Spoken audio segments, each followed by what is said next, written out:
बहुत बहुत आभार। मैं अपने सहयोगी अजय राय जी के साथ आप सब लोगों का स्वागत करता हूं इस महत्वपूर्ण प्रेस वार्ता में।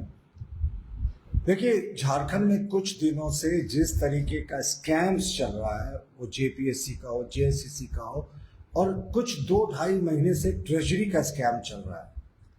अब हम अगले 7-8 मिनटों में आपको दिखाने जा रहे हैं कि कैसे सीआईडी जो है, राज्य की सीआईडी, वो एजेंसी ऑफ चॉइस हो गई है अगर राज्य सरकार को किसी घोटाले को दबाना होता है। और आज हम इसके लिए झारखंड कोषागार संहिता 2016 लेकर आए हैं, जिससे झारखंड का ट्रेजरी गाइड होता है और जितने फाइनेंशियल रूल्स है वो गाइड होते हैं। हम आपको सिद्ध करेंगे कि अभी तक ट्रेजरी स्कैम में सिर्फ चार्जशीट हुआ है सिपाहियों पे, जबकि इनके अपने कानून कहते हैं कि ये चार्जशीट होना चाहिए था सबसे पहले डीडीओ पे जो डीएसपी और एसपी रैंक के हैं, और दूसरा चार्जशीट होना चाहिए था ट्रेजरी अफसरों पे। ये हम आपको अगले कुछ मिनटों में सिद्ध करेंगे। देखिए, सबसे पहले हमारा मानना है कि अपने चहेते अफसरों को बचा रही है झारखंड सरकार ट्रेजरी घोटाले में, पूरे तरीके से बचाने की कोशिश कर रही है और सिर्फ सिपाहियों की बलि ली जा रही है। सिपाहियों ने गलतियां की हैं साहब, लेकिन उतनी ही गलती ड्रॉइंग डिसबर्सिंग ऑफिसर्स की थी जो अमूमन डीएसपी और एसपी रैंक के होते हैं, और उतनी ही गलती जो है वो ट्रेजरी के अफसरों की थी। ये देखिए कैसा राज्य है कि एसआईटी ने अपनी जांच रिपोर्ट अभी सबमिट नहीं की है। वो उत्पाद सचिव के नेतृत्व में गठित एसआईटी हो या सीआईडी की एसआईटी हो, लेकिन वित्त मंत्री जी ने पहले ही सार्वजनिक रूप से बयान दे दिया कि साहब हमारे ट्रेजरी अफसर जो है वो बिल्कुल दोषी नहीं है, पाक साफ है। उन्होंने कहा सारा दोष जो है वो होम डिपार्टमेंट के अंदर काम करने वाले डीएसपीज और एसपीज का है। और दूसरी ओर सीआईडी आप सब जानते हैं कि वो काम करती है होम डिपार्टमेंट के अंदर, और होम डिपार्टमेंट मानिए मुख्यमंत्री के हाथों में है। तो मुख्यमंत्री जी परोक्ष रूप से और वित्त मंत्री जी प्रत्यक्ष रूप से जितने घोटालेबाज हैं उनका बचाव कर रहे हैं। अब देखिए, चारा घोटाला जो हुआ था उसमें निचली अदालत ने ट्रेजरी अफसरों को भी दोषी माना था। बाद में हाई कोर्ट और सुप्रीम कोर्ट ने भी इन्हें दोषी माना था कि सिर्फ ये कहने से कि भाई हमारे पास बिल आया तो हम पास कर देंगे, ये उचित नहीं है। तो उनको भी चारा घोटाले में दोषी माना गया था। बार बार मुख्यमंत्री हेमंत सोरेन जी से अपील करते हैं कि माननीय, सबक लीजिए इतिहास से। सिर्फ घोटाले की जो है निष्पक्ष जांच नहीं कराने के कारण लालू प्रसाद जेल चले गए थे। जगन्नाथ मिश्रा जी को इसलिए सजा हो गई थी कि उन्होंने एक सिफारिशी लेटर एक घोटालेबाज के नाम लिख दिया था। उन पर भी सीधे पैसा लेने का एलिगेशन नहीं था। यहाँ मुख्यमंत्री जी भी जांच को दबा रहे हैं और सीआईडी को दे दिए, जो पूरा जांच जो है वो गड़बड़ा रहा है। देखिए, सबसे पहले थोड़ा बैकग्राउंड आपको 30 सेकंड में बता दें। वित्त मंत्री जी ने स्वीकार किया था, आप सबों ने इसको दिखाया था प्रमुखता से, कि 10,000 करोड़ रुपए का ट्रेजरी में हिसाब नहीं मिल रहा, खजाने में 10,000 करोड़ का हिसाब नहीं मिल रहा। आप बताएं 10,000 करोड़ क्या छोटी रकम होती है? 10,000 करोड़ मिसिंग थे ट्रेजरी में। उन्होंने कहा पिछले 7-8 वर्षों के दौरान ये घोटाला हुआ, लेकिन ये घोटाला कैसे हुआ, कब हुआ, ये उन्होंने नहीं बताया। अब धीरे धीरे ट्रेजरी घोटाला एक प्रतिष्ठित अखबार ने जब लिखना शुरू किया, तो उसके बाद बाकी अखबारों ने और आप लोगों ने भी दिखाना शुरू किया कि कैसे झारखंड में चारा घोटाले से भी कई गुना बड़ा हजारों करोड़ के ट्रेजरी घोटाले को अंजाम दिया गया है।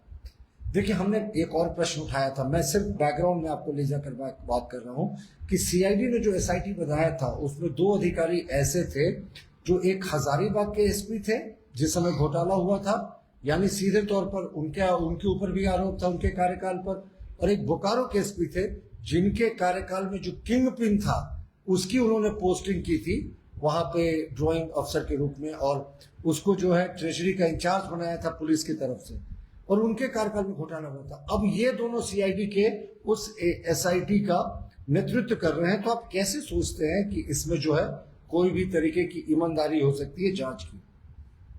स्पष्ट रूप से हम फिर भी कह रहे हैं कि सरकार सिर्फ छोटी मछलियों को पकड़ रही है। किसको गिरफ्तारी कर रही है साहब? सिपाहियों को। अरे दोष है उनका, उनको भी गिरफ्तार कीजिए।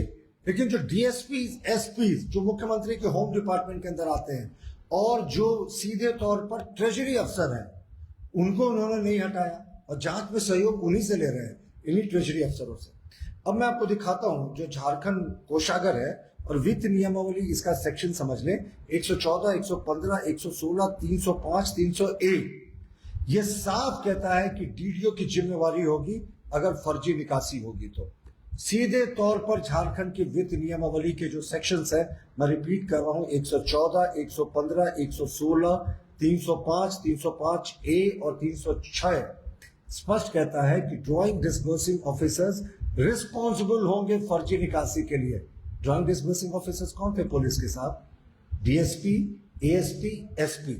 लेकिन आश्चर्यजनक रूप से सीबीआई ने चार्जशीट किया तो इनका जिक्र ही नहीं किया। तो ये इस सरकार की दोहरी नीति है। मैं आपको दिखाता हूं, इस पन्ने में झारखंड ट्रेजरी कोड 2016 जिससे सारे वित्तीय नियमों का संचालन होता है, उसमें स्पष्ट कहा गया है कि जो डीडीओज हैं वो दोषी होंगे। और मैं आपको झारखंड ट्रेजरी कोड का 3 अपेंडिक्स और दिखाता हूं जो इनका नियम कानून है। आपको मैं फिर से याद दिला दूं, ट्रेजरी के जितने नियम हैं, वित्त के जितने नियम हैं, जो निकासी होनी है इसी किताब से गाइड होती है, इसके बाहर नहीं होता। लेकिन इस सरकार के सीआईडी ने इन जब चार्जशीट दाखिल किया तो इन्हीं अफसरों को छोड़ दिया। देखिए ये अपेंडिक्स 3 है, ये स्पष्ट रूप से कहता है कि ट्रेजरी अफसर भी इसके लिए पूर्णतः जिम्मेवार हैं। और वो देखिए स्पष्ट रूप से जो कहता है इसका पॉइंट 14, 15, 16 कि वो किसी भी वाउचर पे काउंटर सिग्नेचर करने से पहले और उसको निकासी करने से पहले, ये ट्रेजरी अफसर की भूमिका की मैं बात कर रहा हूं, वो सुनिश्चित करेंगे कि ये फर्जी नहीं है और इसका दोबारा भुगतान नहीं किया जा रहा है या इसके विरुद्ध कोई अग्रिम नहीं ले लिया गया है। झारखंड सरकार के नियम को ही कोट कर रहा हूं माननीय मुख्यमंत्री जी, यानी इन नियमों की भी आपने अनदेखी कर दी। अब आते हैं एक और अपेंडिक्स पे। ये अपेंडिक्स नंबर जो है वो 18 है। ये कहता है निकासी प्राधिकारी की जो है वो ड्राइंग ऑफिसर्स की जिम्मेवारी तय करता है। देखिए इसमें ये स्पष्ट रूप से कहता है कि जो सरकारी राजस्व में, ये बड़ा इंपॉर्टेंट लाइन है, सरकारी पैसे का खर्च के संबंध में वैसे ही सावधानी बरतनी चाहिए जो सावधानी कोई सामान्य बुद्धिमान व्यक्ति अपने स्वयं द्वारा अर्जित धन के खर्च करने में बरतेगा। यानी कोई अगर बहुत मेहनत से कमाता है तो वो जिस तरीके से ठोक पीट कर खर्च करता है, या ड्राइंग डिस्बर्सिंग ऑफिसर और ट्रेजरी अफसरों को भी यही जिम्मेवारी दी गई है। क्या जिम्मेवारी का निर्वहन किया? जो बिल आया फर्जीगिरी करके इसको पास कर दिया। और ये लास्ट में मैं आपको अपेंडिक्स दिखा रहा हूं 19 नंबर। इसमें जो कंट्रोलिंग ऑफिसर होते हैं ट्रेजरी के, उनकी जिम्मेवारी होती है कि कम से कम वर्ष में एक बार, और जो ड्राइंग डिस्बर्सिंग ऑफिसर और ट्रेजरी अफसर है उनकी जिम्मेवारी होती है महीने में कम से कम एक बार वो जरूर अपने कार्यालय का वो निरीक्षण करें और देखें कि जितने डिस्बर्सल्स हुए हैं वो सही तरीके से हुए कि नहीं। देखिए ये थोड़ा तकनीकी मैंने आपको पक्ष बताया। मैंने बताया कि देखिए ये झारखंड सरकार की जो कोषागार संहिता वही कहती है कि जो भी ड्राइंग डिस्बर्सिंग होगा उसके लिए कौन लोग जिम्मेवार है। चार्जशीट किस पे हुआ साहब? बोकारो में हो गया, अभी चाईबासा में 2 दिन पहले हुआ, सिपाहियों पर हुआ। डीएसपी, एसपी को छोड़ दिया गया, ट्रेजरी अफसरों को छोड़ दिया गया। तो सीआईडी एजेंसी ऑफ चॉइस बन गई है। जिन घोटालों को सरकार को दबाना होता है, वो जेपीएससी हो, वो जेएससीसी हो या फिर ट्रेजरी स्कैम, सब में सीआईडी का दुरुपयोग किया जाता है। जांच को सड़ाना है साहब तो आप इसको सीआईडी को दे दीजिए।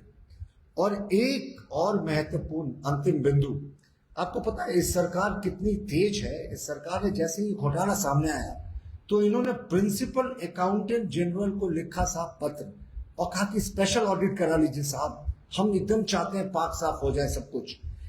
प्रिंसिपल अकाउंटेंट जनरल ने 11 मई 2026, फिर से रिपीट कर रहा हूं तिथि, 11 मई 2026 को एडिशनल चीफ सेक्रेटरी होम को पत्र लिखकर मांगा कि 87 प्रकार के मुझे दस्तावेज दे जो घोटाले से संबंधित है। यानी प्रिंसिपल अकाउंटेंट जनरल ने 2.5 महीने पहले ही पत्र लिखा और सरकार से मांग की कि आप मुझे ये तुरंत में प्रस्तुत करें जितने दस्तावेज हैं और जितने आपको इसमें जांच कराना है तभी होगा। 2.5 महीने में पीएजी ने 3 रिमाइंडर्स दिए हैं राज्य सरकार को, अपर मुख्य सचिव होम को, कि आप अभी तक कागजात नहीं भेज रहे। साहब सरकार की मंशा होगी घोटाले की ईमानदारी से जांच कराने की, तब ना, वो अभी तक कागज नहीं भेज रही है जो है सरकार को। तो अभी हमने आपको दिखाया कि किस तरीके से सरकार के नियमों का, सरकार के झारखंड कोषागार संहिता 2016 के वित्तीय नियमों की अनदेखी करके बड़े अफसरों को छोड़कर सिर्फ छोटे अफसरों को इसके लिए जिम्मेवार ठहराया जा रहा है। कवर अप ऑपरेशन चल रहा है, क्योंकि ट्रेजरी घोटाले के तार बहुत ऊपर तक, यकीन मानिए जब मैं कहता हूं बहुत ऊपर तक, तो बहुत ऊपर तक जाते हैं, और आने वाले दिनों में हम इसे भी एक्सपोज करेंगे। लेकिन मुख्यमंत्री जी को चलते चलते फिर से एक नसीहत दोहरा देते हैं। मुख्यमंत्री जी, ट्रेजरी घोटाला सामने आया है, सीबीआई से जांच कराएं, कई राज्यों से इसके तार जुड़े हैं, मनी लॉन्ड्रिंग की बात है, सीआईडी से जांच करा रहे हैं। कल उच्च न्यायालय जब ये पूछेगा कि जब इतना बड़ा घोटाला आया, कई राज्यों से तार जुड़े हुए थे, तो आपने सीबीआई नहीं करके सीआईडी से क्यों करवाया, जिसका जांच का दायरा सिर्फ एक स्टेट का होता है। तो कहीं लालू प्रसाद वाला हश्र मौजूदा सरकार का भी नहीं हो जाए। धन्यवाद।